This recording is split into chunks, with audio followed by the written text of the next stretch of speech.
Sa nakaraang kwento natin ay nakita nila ang halimaw na kasama ng lalaki sa isang bahay kaya naman labis silang nagulat at sinabi naman ng lalaki sa kanila na huwag silang mag-alala dahil hindi naman ito nang aatake sapagkat ito ay ang kanyang nakababatang kapatid na babae, at sa pagpapatuloy ng kwento. Hindi naman makapaniwala si Haru pagkarinig niya ng sinabi nito. Wala namang kari-ari action ang ating bida habang pinagmamasdan niya ang batang babae na mayroong halimaw at mayroon din siyang nakita na parang apoy sa halimaw na ito at sinabi niya na ang taong ito ay parang hindi na kayang mabuhay pa. Napatanong naman si Haru na kung paano ba nangyari ito. Ipinaliwanag ng lalaki na ang kanyang kapatid na babae ay malala ang pinsala at sa katunayan ay patay na dapat ito ngunit ayon sa kanyang pananaliksik ay ang halimaw na nasa kanyang kapatid ay pinapatagal ang buhay nito.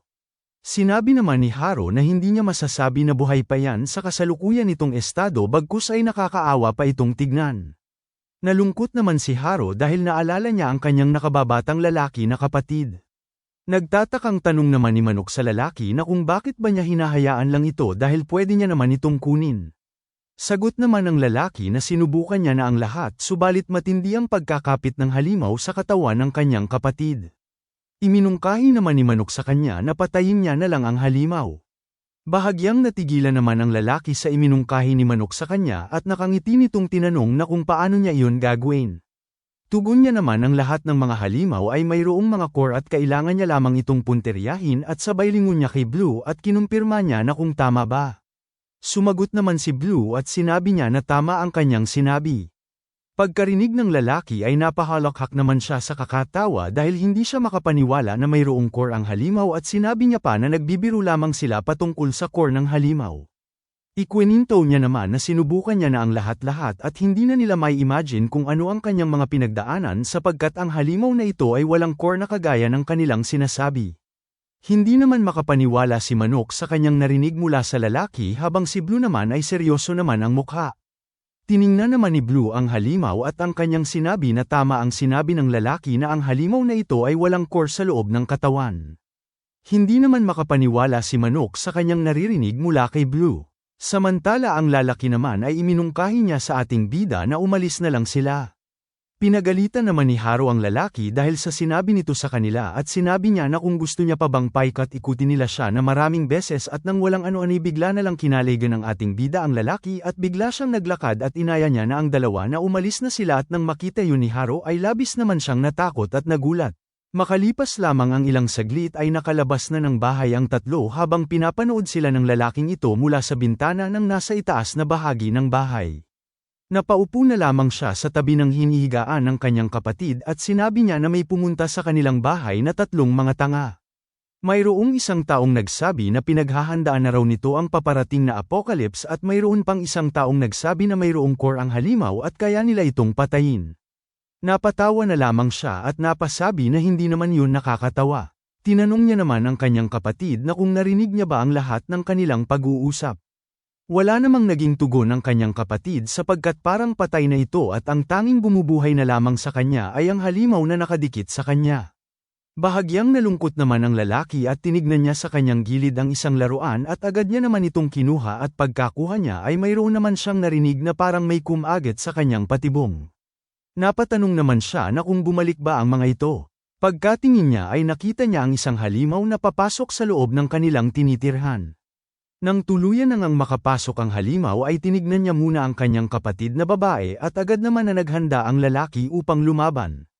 Ginamit niya naman agad ang kanyang kakayahan at nakita niya ang posibilidad na galaw ng halimaw subalit unti-unti naman itong lumalabo dahil nagawa niyang magamit ito ng labis kanina sa paglalaban nila ni Blue. Nagawa na siyang mahuli ng halimaw at hinawakan siya nito sa magkabilang braso. Habang hinahawakan siya ng halimaw ay unti-unti namang umiilaw ang kamay ng halimaw na palatandaan na hinihigop nito ang kanyang lakas at buhay. Habang nagaganap yun ay nakakaramdam naman ng kakaiba ang lalaki na parang humihiwalay sa kanyang katawan. Tinignan niya naman ang laruan na nasa lapag at sa isip-isip niya na nangako siya na ibibigay niya sa kanyang kapatid ito. Naalala niya naman ang araw bago dumating ang apocalypse. At dito naglalakad siya na dala-dala ang laruan habang siya ay tumatawag sa cellphone. At dito tinanong siya ng kanyang kapatid na babae na kung anong oras ba siya uuwi sa kanila sapagkat magsisimula na ito ng 11:00. Nakangiting sinabi naman ng lalaki sa kanyang kapatid na huwag na siyang mag-alala dahil hindi siya malilate. Tinanong naman siya ng kanyang kapatid na kung ilang posibilidad ba na hindi siya malilate. Sagot naman ng lalaki na 0. Mayroon siyang kakayahan na wala ang iba. At ang kanyang abilidad ay nakikita niya ang mga posibleng kasunod na galaw ng kanyang mga kalaban. Maya-maya pa ay inanunsyo na si Gujan ang nanalo sa chess tournament. Galit na galit naman ang kanyang kalaban dahil natalo siya at tinanong naman ng nag-aanunsyo si Gujan na kung bakit ba hindi siya masaya. Lumingon naman si Gujan at sinabi niya na dahil inaasahan niya na siya ang mananalo. At dito pinapanood siya sa telebisyon ng kanyang kapatid at iminungkahi niya sa kanyang kuya na bilasan niya na dahil ang kanyang interview sa TV ay lalabas na at pinangako niya na sabay silang manood. Sagot naman ni Gujan na sige at bibilisan niya na ang kanyang paglalakad. Ayon sa kanya habang siya ay naglalakad na hindi naman mahirap ang kanyang kakayahan dahil kailangan niya lamang na ipagsama-sama ang bawat salik na kanyang nararamdaman. Ito ay ang pinakikiramdaman niya ang temperatura ng hangin at kung ano ang kanyang nakikita sa kanyang harapan at ang tunog na nasa kanyang paligid. At dito habang siya ay nag-iisip ay mayroon namang siraulong lalaki na nagdadrive ng walang preno ang motor at pinapatabi niya si Gujan at bigla namang tumalo ng napakataas si Gujan para iwasan ang paparating na motor sa kanya. Nagawa niya namang maiwasan yun at bigla namang may lumabas na dugo sa kanyang ilong at ayon sa kanya na kung masobrahan siya sa paulit-ulit niyang ginagamit ang kanyang kakayahan siya ay makakaranas siya ng matinding sakit ng ulo. Patuloy lang siya sa paglalakad habang nananatiling kausap niya pa rin ang kanyang kapatid sa cellphone at nagtatakang tanong naman na kanyang kapatid na kung ano ba ang kanyang narinig na malakas na tunog. Iminungkahi naman sa kanya ni Gujan na huwag na siyang mag-alala dahil hindi naman yun importante. Tinanong naman siya ng kanyang kapatid na kung ano ba ang kanyang binili dahil ang tagal niya naman. Ipinakita naman ng isang kalendaryo na mayroong tanda na palatandaan na birthday ngayong araw ng kanyang kapatid kaya siya bumili ng laruan at magsasalita pa sana si Gujan kung bakit siya natagalan sa pagbili ay nakarinig naman siya sa kabilang linya na parang may kakaibang tunog. Dahil sa lakas ng tunog sa kabilang linya ay tiningnan niya naman ang kanyang cellphone at nang walang ano-ano'y nagsili para na ang mga napakaraming ibon at nang makita yun ni Gujan ay labis naman siyang nagtaka at pagkatingin niya sa araw ay mayroon ng nakaharang dito na parang isang planeta at mayroong unti-unting bumababa na parang ugat. Ang parang ugat na ito na mula sa planeta ay mga kumpol ng napakaraming milyon-milyong halimaw. Dahil sa pangyayaring ito ay sa isip-isip naman ni Gujan na ang pangyayaring ito ay hindi niya inaasahan dahil hindi niya ito nagawang makita at ito ang kanyang kauna-unahang hindi nakitang posibilidad na mangyayari. Hindi niya naman alam kung ano ang mga nilalang na ito at pagkatingin niya sa kanyang cellphone ay ito lamang ang kanyang nakikita sa lahat ng news feed at wala na rin siyang signal. Nang makababa na ang mga halimaw sa lupa ay nagsitakbuhan na ang mga tao papalayo sa mga halimaw at isa-isa na nga silang pinagpapaslang ng mga ito. Samantala si Gujan naman ay nag-aalala sa kanyang nakababatang kapatid na babae. Kalmado lamang na naglalakad si Gujan patungo sa kanyang tinitirhan at nagtataka naman siya kung ang motibo lang ba ng mga ito ay ang patayin ang mga tao. Napagtanto niya naman na hindi lamang nila inaatake ang mga tao ngunit ang ginagawa ng mga ito ay sinisipsip ang mga buhay ng mga tao at parang uubusin nila ang sangkatauhan kaya naman parang ito na ang katapusan ng mundo. Mayroon namang isang halimaw ang nasa kanyang harapan subalit mabilis na lamang itong iniwasan ang pag-atake ng halimaw sa kanya dahil sa kanyang kakayahan. Ayon pa sa kanya na malapit na siya sa kanilang bahay na tinitirhan at titingnan niya ang kanyang kapatid kung ligtas ba ito. Sa puntong malapit na siya sa kanilang bahay ay mayroon namang isang halimaw ang nagmula sa himpapawid at tumungo ito sa kanilang bahay. Nanlaki naman ang kanyang mga mata dahil sa gulat at hindi niya ito inaasahan. Habang papasok siya sa loob ng kanilang bahay ay sinusuri niya naman ang temperatura ng hangin at ang mga nakikita niya sa kanyang harapan at ang tunog sa kanyang kapaligiran. Base sa ganoong salik ay inaasahan niya na kung ano ang nangyari. Pagkaakyat niya sa kung saan ang kanyang kapatid ay nakita niyang duguan na ito at mayroon ng halimaw na dumadagan dito. Wala naman siyang kari-ari aksyon sapagkat ayon sa kanya na inaasahan niya na raw na mangyayari ito. Agad niya namang ipinalabas ang kanyang kutsilyo at sinaksak niya ang halimaw at ang kanyang laruan na para sana sa kanyang kapatid na babae ay naligo na sa dugo nito. Pagkatapos niyang saksakin ang halimaw ay pinilit niya naman itong kunin mula sa likod ng kanyang kapatid subalit nanlaki ang kanyang mata sa gulat dahil hindi niya magawang makuha ang halimaw. Makalipas ang isang araw ay ang lahat ng halimaw ay nawala na lang bigla at ang lahat ng bakas ng misteryosong planeta kung saan nagmula ang halimaw ay bigla ring nawala. Ang mga halimaw ay nananatiling paggala-gala sa labas kaya naman pinatibay niya ang kanilang bahay para hindi sila madaling mapasok at mahuli ng mga halimaw.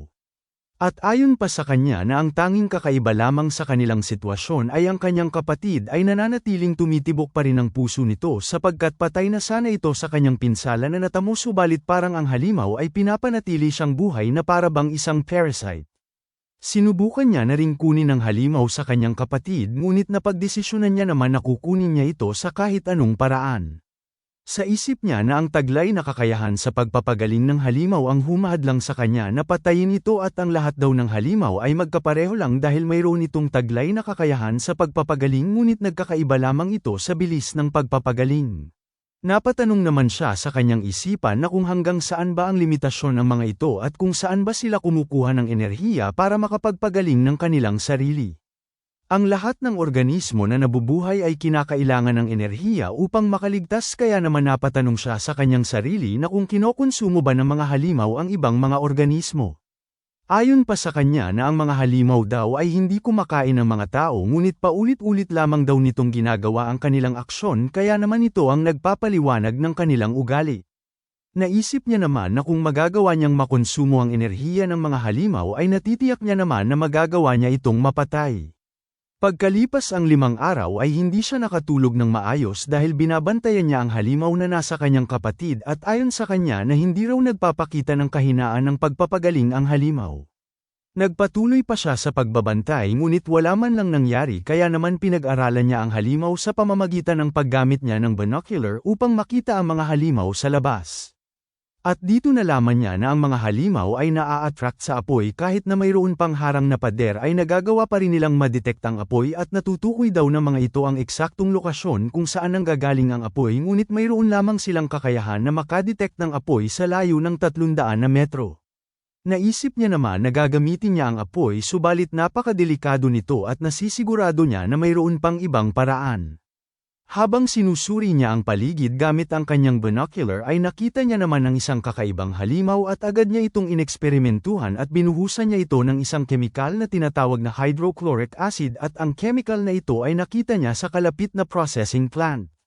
Dito niya nadiskubrehan na kaya nitong hadlangan ang kakayahan sa pagpapagaling ng halimaw ngunit hindi nito kayang patayin ng lubusan ang halimaw.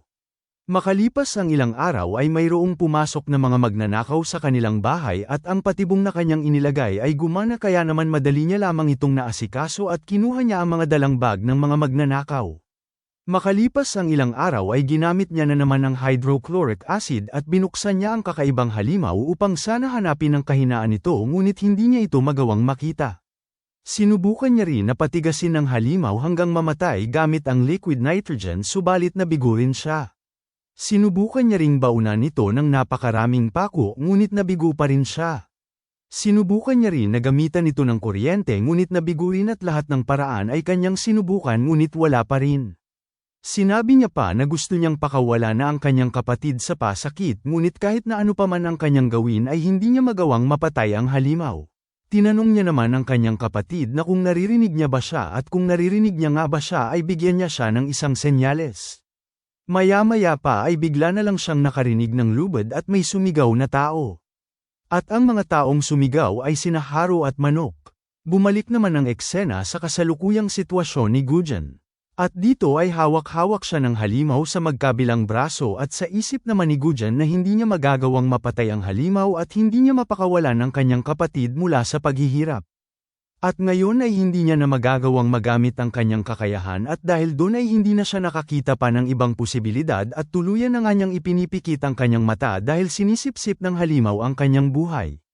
Subalit mayroon namang isang taong nagmamadaling tumakbo at agad itong tumalon patungo sa kanyang lokasyon at bigla itong nag-trembling at ang taong nagmamadali ay ang ating bida at nang maramdaman ni Gujan na mayroong nagmamadali na tumatakbo ay iminulat niya naman ang kanyang mata at nakita niya si Blue na nasa ere at agad itong naghanda ng isang pag-atake gamit ang kanyang kakayahan na itinuro sa kanya ng kanyang ama at habang nasa ere siya ay pinunteriya niya naman ang kung saan ang core ng halimaw at pagkabitaw niya ng kanyang pag-atake ay nagawa niya naman mapatay ang halimaw. At unti-unti naman tumitipon ang mga laman ng halimaw at magiging isang bilog ito na bagay habang ang ating bida naman ay seryosong tinitignan si Gujan na may dumadaloy pang life force sa kanyang katawan. Dahil doon ay nanlaki naman ang mga mata ni Gujan dahil sa kanyang nasaksihan at bigla niyang ginamit ang kanyang kakayahan dahil nabuhayan siya ng pag-asa at dahil sa sobra na ang kanyang paggamit nito ay damyugo naman ang kanyang ilong at tinanong niya si Blue na kung paano niya ba nagawa iyon. Makalipas ang ilang sandali ay nag-uusap na sila at sinabi ni Haro na naiwan niya dito ang kanyang bag kaya sila bumalik dito. Sinabi naman ni Blue kay Gujan na sinabihan niya na ito dati na ang tanging kailangan niya lamang na gawin ay ang punteryahin ng core nito at sa tingin niya naman ay hindi niya ito nakikita. Tugon naman ni Gujan na nakikita niya ito. Hindi naman makapaniwala si Blue nang marinig niya ang sinabi nito. Ipinaliwanag naman ni Gujan na hindi niya alam kung paano dahil ngayon ay nagagawa niya nang makita ang kakaibang umiilaw sa katawan ng kanyang kapatid na noon ay hindi niya magawang makita kaya naman ito siguro ang tinutukoy niyang core. Hindi naman makapaniwala si Manok dahil siya ay hindi niya ito magawang makita kahit na ano pa man ang kanyang gawin. Napatanong naman si Gujan na kung bakit ba ang core ng halimaw ay nasa loob ng katawan ng kanyang kapatid. Napagtanto niya naman kaya niya tinanong si Blue na kung ang ibig sabihin lamang ba nito ay kailangan niyang patayin ang kanyang kapatid para lamang mapatay niya ang halimaw. Sagot naman ni Blue na ganun na nga dahil kapag patuloy na tumitibok ang puso ng kanyang kapatid ay ang halimaw na nasa kanyang katawan ay hindi mamamatay sapagkat pinaninirahan na nito ang puso ng kanyang kapatid. Natigilan naman si Gujan habang tinitingnan niya na nanginginig ang braso ng kanyang kapatid.